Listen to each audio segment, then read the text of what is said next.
Hola, ¿cómo están?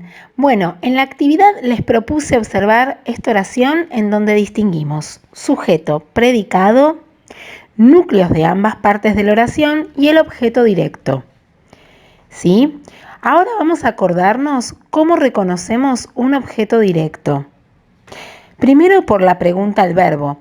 Le preguntamos ¿qué? Al verbo. Y luego reemplazamos por los pronombres la, las, los delante del verbo. ¿Sí? Luego te dije que compares la oración primera con la segunda. ¿Se pueden identificar los mismos elementos?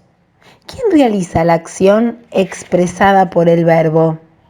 Sí, muy bien. Cambiamos el orden de la oración porque la pasamos a voz pasiva. Fíjense cómo cambiaron esas partes de la oración.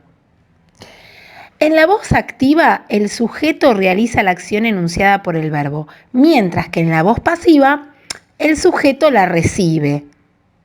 Además, en la voz pasiva, la acción se indica mediante una frase verbal formada por el verbo ser y un participio.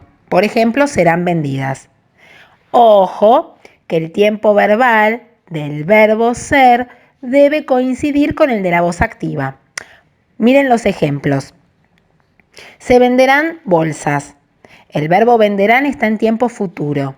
Cuando lo paso a voz pasiva, bolsas, que es el objeto directo, va a pasar a ser núcleo. Las bolsas serán vendidas. El verbo ser aparece en futuro igual que el verbo de la oración de la voz activa. La segunda dice, leyó un libro. ¿Sí? Un libro fue leído. Fíjense que leyó está en pasado, por lo tanto, el verbo referencia va a estar también en pasado. Reciclan papeles. Reciclan aparece en tiempo presente, por lo tanto el verbo ser también en voz pasiva va a aparecer en presente. Los papeles son reciclados. Al pasar una oración de voz activa a pasiva, el objeto directo se convierte en sujeto y el sujeto en el complemento agente. Este indica quién realiza la acción y aparece solo en voz pasiva, siempre encabezado por la preposición por. Veamos los ejemplos. Los supermercados venderán bolsas ecológicas. Determinamos que bolsas ecológicas es el objeto directo. Pasará entonces en voz pasiva a convertirse en el sujeto.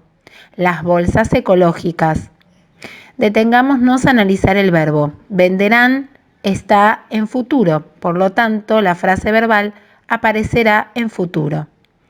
Serán vendidas. El sujeto, los supermercados, aparecerá como complemento agente encabezado por la preposición por. Bueno, ahora observemos el otro ejemplo. Los alumnos analizarán las oraciones.